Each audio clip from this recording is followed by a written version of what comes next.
Assalamualaikum everyone. Welcome back to my channel. Cake with Shanu. எல்லாரையும் எப்படி இருக்கிறீங்க? அல்ஹம்துலில்லாஹ் நானும் நல்லா இருக்கேன். இந்த வீடியோவில் நம்ம எந்த விதமான கலப்படங்களும் இல்லாமல் வீட்டில் எப்படி குறைவான சேர்வைகள் வச்சு நல்ல டேஸ்டான பிஸ்கெட்ஸ் ரெடி பண்ணலாம் அப்படின்றத பற்றி தான் பார்க்க போகிறோம். கடைகளில் நம்ம பிஸ்கெட்ஸ் வாங்குகிறோம் அப்படின்னு சொன்னால் கண்டிப்பாக அதில் பதப்படுத்தின பொருட்கள் சேர்த்துருப்பாங்க. வீட்டில் இன்றைக்கி நம்ம செய்ய போகிற இந்த பிஸ்கெட்ஸுக்கு பார்த்தீங்கன்னா நம்ம பேக்கிங் பவுடர், பேக்கிங் சோடா எதுவுமே சேர்க்க தேவையில்லை. முதலாவதாக பீனட் குக்கீஸ் எப்படி செய்யலான்னு பார்க்கலாம். இதுக்கு நமக்கு பீனட்ஸ் தேவைப்படும். கச்சானை நீங்கள் சட்டியில் சேர்த்துட்டு வறுத்தெடுக்கலாம், மிதமான தீயில் வறுத்தெடுக்கலாம். அதை விட உங்கள்கிட்ட ஓவன் இருக்குண்டா 2 நிமிஷத்தில் இதை ரெடி பண்ணிடலாம். நம்ம ரோஸ்ட் பண்ணி எடுக்கணும். அதுக்கு ஓவனை 225 செல்சியஸில் சூடு பண்ணி எடுத்துக்கொள்ளுங்க. இதை மாதிரி ட்ரேயில் சேர்த்துட்டு லெவல் பண்ணிவிட்டு ஓவனை டபுள் சைடு ஆன் பண்ணி ஓவனில் வச்சுட்டிங்க அப்படின்னு சொன்னால் நம்ம பொப்கார்ன் எல்லாம் ரெடி பண்ணும்போது அந்த பொப்பப் சவுண்ட் கேட்கும் இல்லையா, அதை மாதிரி இந்த கச்சானில் இருந்தும் பொப்பப் சவுண்ட் கேட்கும். 2 தரம் சவுண்ட் கேட்டதுமே நீங்கள் ஓவனை ஆஃப் பண்ணிவிட்டு அதே சூடில் இதை ரோஸ்ட் பண்ணி எடுத்துருங்க. நீங்கள் நல்லா கூலானதும் வெளியில் எடுத்தீங்கன்னு சொன்னால் இதை மாதிரி நல்ல கோல்டன் கலரில் இந்த கச்சான் எல்லாமே ரோஸ்ட் ஆகி வந்திருக்கும். ரோஸ்ட் பண்ணி எடுத்த கச்சானில் தோலெல்லாம் க்ளீன் பண்ணிவிட்டு ஒரு மிக்ஸி ஜாரில் சேர்த்து நல்லா ஃபைனாக இதை பிளெண்ட் பண்ணி எடுத்துக்கோங்க. நமக்கு இந்த பவுடர் தான் தேவை. ஸோ அளவுகள் என்ன அப்படின்றத அடுத்ததாக சொல்கிறேன். இப்போ ஒரு க்ளீனான பவுலில் நம்ம ட்ரை இன்க்ரீடியன்ட்ஸ் எல்லாமே சேர்த்துக்கொள்ளலாம். அதுக்கு நான் பவுடர் பண்ணி வச்சுருக்க கச்சானில் 1 கப் அளவுக்கு சேர்த்துக்கொள்கிறேன்.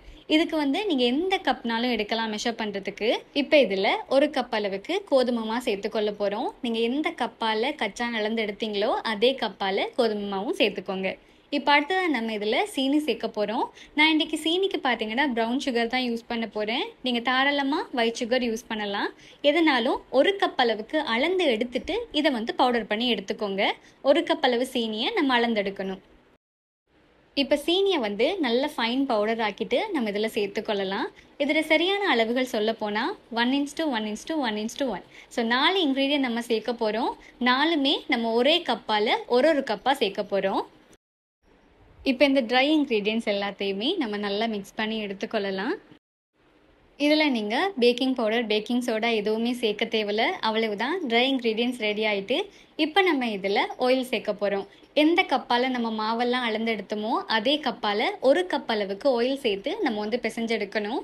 ஆயில் பார்த்திங்கன்னா வாசனை இல்லாத ஆயிலாக இருக்கணும்.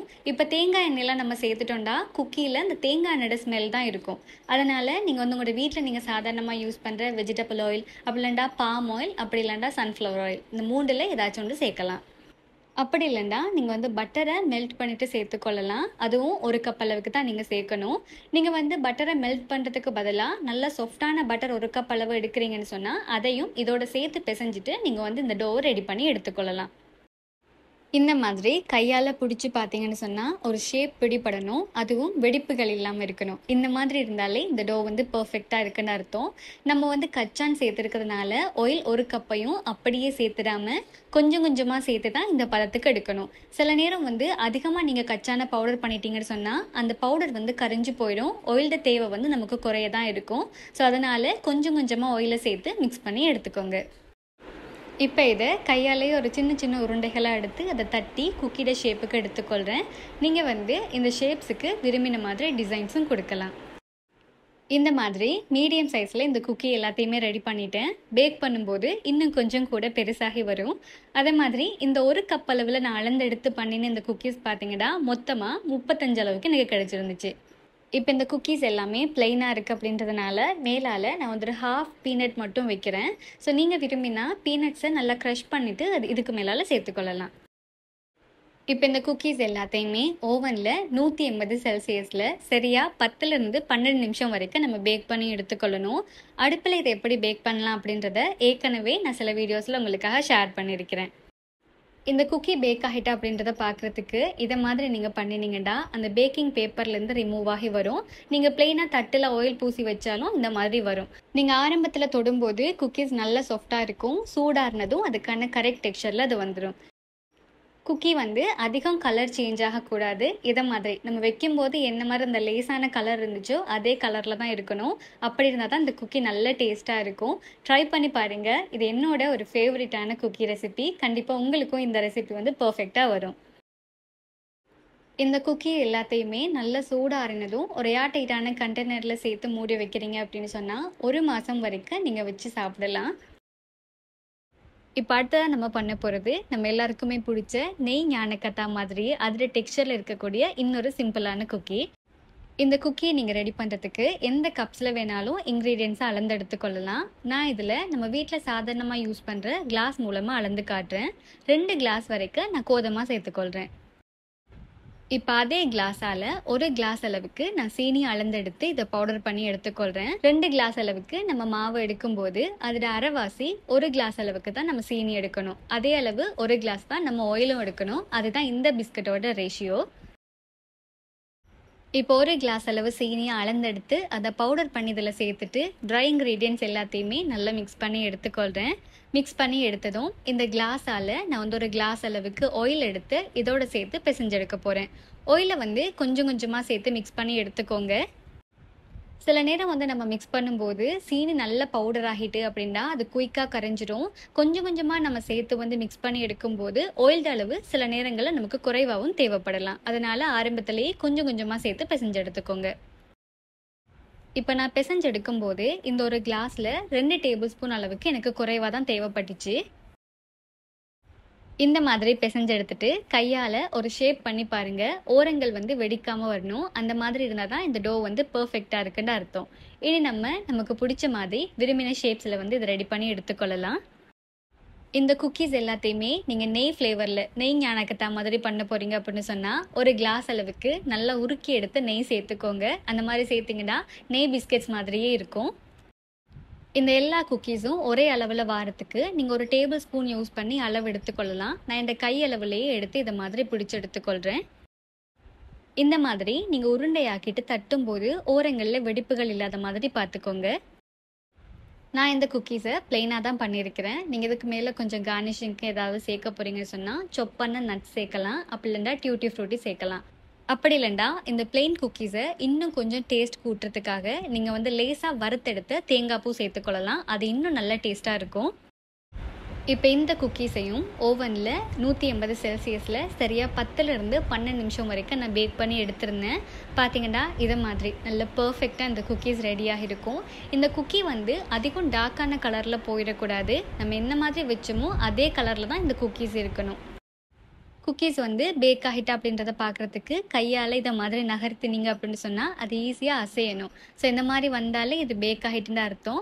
நீங்கள் தொடும்போது சூடாக இருக்கும்போது பார்த்தீங்கன்னா இது சாஃப்டாக தான் இருக்கும். சூடாக ஆறினது தான் கரெக்டான அந்த டெக்ஸ்சருக்கு வரும்.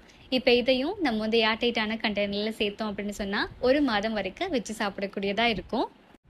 நீங்கள் இதை அடுப்பில் பேக் பண்ணி எடுக்க போகிறீங்கன்னு சொன்னால் மீடியம் ஃப்ளேமில் 10 நிமிஷம் வரைக்கும் பேக் பண்ணி எடுத்துக்கோங்க. இப்போ இந்த மாதிரி ஒரு ஈஸியான வேலை நான் அடுத்ததாக பண்ண போகிறது பயறு பிஸ்கட். இந்த பிஸ்கட் பண்ணுறதுக்கு நமக்கு பயறு தேவைப்படும். பயறை நம்ம அப்படியே பச்சையாக யூஸ் பண்ணாமல் லேசாக வறுத்துட்டு சேர்த்துக்கொள்ளலாம். வறுக்கும்போது அதோட கலர் சேஞ்ச் ஆகாத மாதிரி பார்த்துக்கோங்க. நம்ம லேசாக வறுக்கும்போது பயரோட ஸ்மெல் வரணும். அதே நேரம் அந்த பயறு சூடாகணும். அந்த அளவுக்கு வந்தாலே இது மாதிரி மிக்சி ஜாரில் சேர்த்துட்டு நல்லா ஃபைன் பவுடராக அதை ரெடி பண்ணி எடுத்துக்கோங்க. இப்போ இந்த பயத்த மாவில் நான் 1 கப் அளவுக்கு சேர்த்துக்கொள்கிறேன். நீங்கள் எந்த கப்பால் வேணாலும் இதை மெஷர் பண்ணி எடுத்துக்கொள்ளலாம். இப்போ பயறு அளந்து எடுத்திருந்த அதே கப்பால் 1 கப் அளவுக்கு கோதுமை மாவு சேர்த்துக்கொள்கிறேன். இப்போ அதே கப்பால் 1 கப் அளவு சீனியை அளந்து எடுத்துட்டு அதை பவுடர் பண்ணி சேர்த்துக்கொள்கிறேன். இப்போ இந்த 3 இன்க்ரீடியன்ஸையும் சேர்த்துட்டு நல்லா மிக்ஸ் பண்ணி எடுத்துக்கொள்ளுங்க. பேசிக்கான ஒரு குக்கி ரெசிப்பியில் நம்ம வந்து தானியங்களை லேசாக வறுத்துட்டு பவுடர் பண்ணி சேர்க்கும்போது அந்த குக்கி வந்து நல்ல சத்தாகவும் நல்ல ஃப்ளேவராகவும் இருக்கும். இந்த சேம் ரெசிப்பியை நீங்கள் வந்து பயறு வச்சு மட்டும் இல்லாமல் உளுந்த லேசாக வறுத்துட்டும் பண்ணலாம். அதுவும் நல்ல வாசமாக இருக்கும். இப்போ நம்ம ஏற்கனவே இன்க்ரீடியன்ஸ் எல்லாம் அளந்து எடுத்திருந்த அதே கப்பால் 1 கப் அளவுக்கு ஆயிலை கொஞ்சம் கொஞ்சமாக சேர்த்து நம்ம வந்து மிக்ஸ் பண்ணி எடுத்துக்கொள்ளலாம். இந்த குக்கி எல்லாத்துக்குமே நான் ஏற்கனவே சொன்ன மாதிரி தான் நீங்கள் விரும்பினா நெய் அல்லது பட்டர் யூஸ் பண்ணலாம். அதை மெல்ட் பண்ணிவிட்டு சேர்க்கலாம். பட்டரை வந்து நீங்கள் மெல்ட் பண்ணலண்டா நல்ல சாஃப்டான பட்டரை இதோடு சேர்த்துட்டு மிக்ஸ் பண்ணி எடுத்துக்கொள்ளலாம். பட்டர் குக்கிக்கு இந்த பயறு மாவு சேர்த்த மாதிரி இது நல்ல ரிச்சான டேஸ்ட்டில் இருக்கும். நம்ம ஏற்கனவே பீனட் குக்கிக்கு செஞ்ச மாதிரி தான் இதுக்கும் கொஞ்சம் கொஞ்சமாக ஆயில் சேர்த்து தான் நம்ம வந்து இந்த டோவை பிசைஞ்சு எடுத்துக்கொள்ளணும். நம்ம பயத்த மாவு சேர்த்துருக்கிறதுனால பார்த்தீங்கன்னா இந்த டோ வந்து லேசான ஒரு க்ரீன் கலரில் இருக்கும். அவ்வளவுதான். இனி நம்ம இந்த குக்கியை வந்து ஷேப் பண்ணிடலாம். இந்த டோவில் உங்களுக்கு பிடிச்ச மாதிரி என்ன டிசைனாலும் நீங்கள் ரெடி பண்ணலாம். நான் வந்து ஏற்கனவே பண்ண மாதிரியே தான் இந்த ஒரு குக்கியும் ரெடி பண்ண போகிறேன். நான் சேர்த்திருந்த இந்த அளவுகள் எல்லாத்துலேயுமே பார்த்தீங்கன்னா எனக்கு 35 பிஸ்கட்ஸ் வரைக்கும் கிடைச்சிருந்துச்சு. இனி நம்ம இதை பேக் பண்ணிட்டு எடுத்துடலாம். 180 செல்சியஸில் 10லேருந்து 12 நிமிஷம் வரைக்கும் பேக்கிங் மோடில் ஓவன் வச்சு பேக் பண்ணி எடுத்துக்கொள்கிறேன். இந்த பயர் பிஸ்கட் வந்து பேக் ஆனதுக்கு பிறகு நல்ல வாசமாக இருக்கும். நான் ஏற்கனவே சொன்ன மாதிரி நீங்கள் வந்து ஓவனில் இல்லாமல் அடுப்பில் இதை பேக் பண்ண போகிறீங்க அப்படின்னு சொன்னால் மீடியம் ஃப்ளேமில் 10லேருந்து 12 நிமிஷம் வரைக்கும் பேக் பண்ணி எடுத்துக்கோங்க. இந்த பிஸ்கெட்ஸ் எல்லாமே ரெடி பண்ணுறது ஈஸி தான். ஆனால் நம்ம பேக் பண்ணி எடுக்கிறதுல தான் இந்த குக்கியோட டேஸ்ட்டே இருக்குது. ஓவர் பேக்கிங் பண்ணிட்டீங்கன்னா கொஞ்சம் கிறிஸ்பியாக இருக்கும். ஆனால் நீங்கள் பேக்கிங்கை வந்து கரெக்டாக 10 நிமிஷத்துக்கு பண்ணுறீங்க அப்படின்னு சொன்னால் குக்கி நல்லா சாஃப்டாக இருக்கும். வாயில் கரைஞ்சி போகிற ஒரு டேஸ்ட்டில் இருக்கும். இந்த 3 ரெசிபியுமே உங்களுக்கு எப்பயும் போல் யூஸ்ஃபுல்லாக இருந்திருக்கும் அப்படின்னு சொல்லிட்டு நினைக்கிறேன். நீங்களும் உங்களுடைய வீட்டில் கண்டிப்பாக அதை ட்ரை பண்ணி பாருங்கள். பர்ஃபெக்டான ஒரு பிஸ்கட் ரெசிபி இது. வீடியோ பிடிச்சிருந்தா லைக் பண்ணுங்கள். மற்றவரும் பயன்பெற மறக்காமல் ஷேர் பண்ணுங்கள். இன்ஷால்லா இதை மாதிரி ஒரு யூனிக்கான ரெசிபியோட உங்களை வந்து சந்திக்கிறேன். Until then take care. By.